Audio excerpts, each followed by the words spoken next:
স্বাগত বক্তব্য রাখার জন্য অনুরোধ জানাচ্ছি আমাদের আজকের অনুষ্ঠানের আহ্বায়ক তথা আজকের এই অনুষ্ঠানের সভাপতি শ্রী রতন।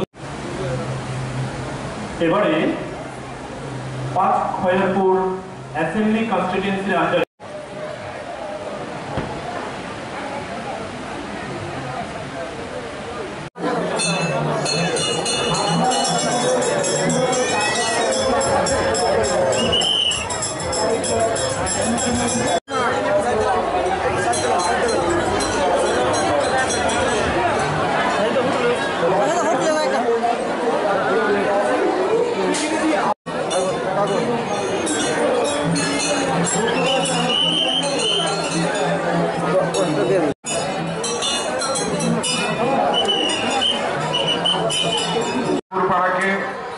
আমরা বায়ো ভিলেজ হিসেবে ডিক্লেয়ার করেছি। অনেকে স্বাস্থ্য সংশ্লিষ্ট মহল অপপ্রচার করে নেগেটিভ চিন্তাধারা সত্যটাকে আড়াল করার পাড়াকে আমরা বায়ো ভিলেজ হিসেবে ডিক্লেয়ার করেছি। অনেকে স্বাস্থ্য সংশ্লিষ্ট মহল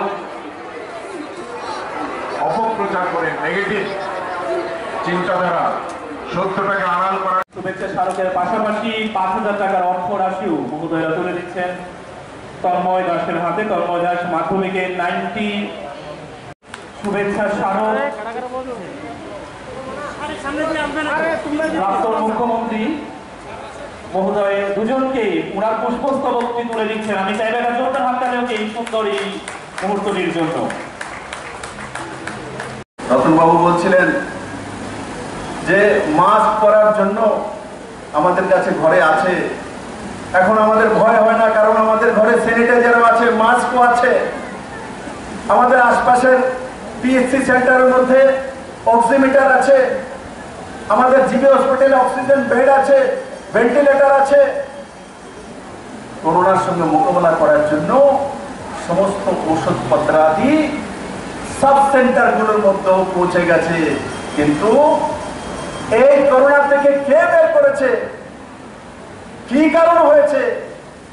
আজকে যে খার্চি পূজাতে বড় মাত্রায় জনসমাগম হচ্ছে, কাল রাত 2টো পর্যন্ত লোক শুধু মেলাতে আসছে, লাখো লোক এই সমাগমে পৌঁছে যাচ্ছে, কিন্তু তার আগে 2 বার পৌঁছতে পারেনি, কারণ করোনা ছিল। এই করোনাকে যদি বিতাড়িত কেউ করেছে তো নরেন্দ্র মোদীর নেতৃত্বে যে সরকার ছিল, সেই সরকার সেই দিশাতে কাজ করে কোভিডের ইনজেকশন লাগিয়ে ভারতীয় কোম্পানির দ্বারা, স্বদেশী কোম্পানির দ্বারা ইনজেকশন তৈরি করে যখন মানুষের কাছে পৌঁছে দিয়েছে, তখন গিয়ে মানুষ সেই করোনা থেকে মুক্তি পেয়ে আজকে এই খার্চি মেলাতে লাখো লোকের লোক সমাগম হচ্ছে, ভক্তরা লোক সমাগম হচ্ছে। বন্ধুরা, নরেন্দ্র মোদীর জন্য লকডাউন ছিল 15 দিন 20 দিন, 1 মাস ঘর থেকে বেরোতে পারিনি, আনলক হয়েছিল। কিন্তু আমার ত্রিপুরা রাজ্যে আমার কাছে হিসাব আছে, চাहे পাহাড়ে হোক, সমতল হোক, বনে হোক, জঙ্গলে হোক, টাউনে হোক, গ্রামে হোক, কোন জায়গাতেও এক পরিবারের একজন লোক এক বেলা ভাত খায়নি, তার উদাহরণ ত্রিপুরার মধ্যে নেই। 2 করোনা মোকাবেলা করেছে সরকার নরেন্দ্র মোদীর নেতৃত্বে, কিন্তু কোন পরিবারে এক ব্যক্তি পর্যন্ত না খেয়ে থাকেনি। কিসের জন্য হয়েছে? পুরনো সরকার যদি থাকতো সম্ভব হতো? কোনদিন সম্ভব হতো না। আপনাদের করোনার বিরুদ্ধে লড়াই করার জন্য রাস্তায় আন্দোলনে নামিয়ে দিতে হবে, আন্দোলন করুন, করোনা চলে যাবে। কিন্তু এই সরকার রাস্তায় নামেনি, লকডাউনের মধ্যে ঘরে রেখেছে, আর ঘরের মধ্যে 5 কিলো করে চাউলের গরিবদের কাছে, 25 লাখ মানুষের কাছে আজ পর্যন্ত প্রতি ব্যক্তি 5 কিলো করে চাল নরেন্দ্র মোদী ঘরের মধ্যে পাঠিয়ে দিয়েছে সরকার। যখন আমি মুখ্যমন্ত্রীর দায়িত্বে কাজ করছিলাম করোনার সময়, তখন 1-1 হাজারের প্যাকেট প্রতিটি বাড়িতে পৌঁছে গেছে। বন্ধুরা, তার মধ্যে চাউল ছিল, তার মধ্যে সরষের ডাল ছিল, তার মধ্যে মসুর ডাল ছিল, তার মধ্যে আলু পেঁয়াজ যদি না থাকে তার বিনিময়ে অ্যাকাউন্টে 113 টাকা পাঠানো হয়েছিল। তার মধ্যে চা পাতা ছিল, তার মধ্যে দুধ ছিল, তার মধ্যে মশলা ছিল, এই সমস্ত জিনিস দিয়ে এক এক প্যাকেট ত্রিপুরাতে প্রত্যেকটি মানুষের ঘরের মধ্যে পৌঁছে দেওয়ার ব্যবস্থা এই সরকার কি করেছিল। বন্ধুরা, যখন ভাষণ দিচ্ছিলেন তখন তিনি বলছিলেন যে 14 মে যে খয়েরপুরে জনগণ হল এসেছিল, সেখানে প্রধান বক্তা হিসাবে আমাকে আমন্ত্রণ করা হয়েছিল। আমি সেদিন উপস্থিত হতে পারিনি, তার জন্য আপনাদের প্রতি আমি ক্ষমা প্রার্থী। 14 মে আমার জীবনে খেয়াল থাকবে, আপনাদেরও খেয়াল থাকবে। আর এই জনসভা আমার মনে থাকবে, যে আমাকে রতন চক্রবর্তী মহোদয় বলছিলেন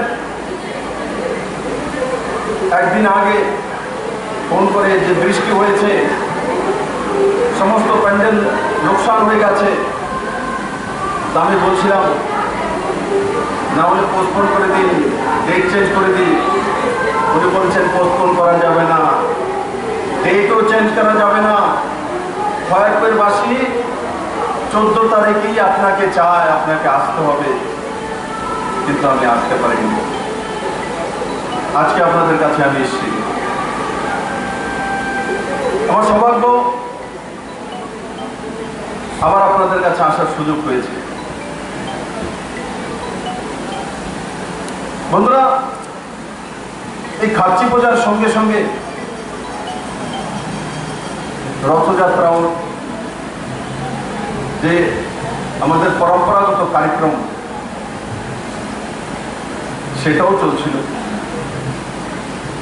আমি উদয়পুরে এক বাড়িতে, সেখানে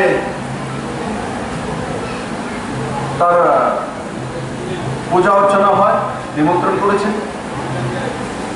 আমি সেখানে পূজা দেওয়ার পর প্রসাদ নিয়ে আসার সময় গেটের মধ্যে এক মহিলা দৌড়ে আমার সামনে এসে এসে আমাকে প্রণাম করছেন। আর প্রণাম করে বলছে, দাদা,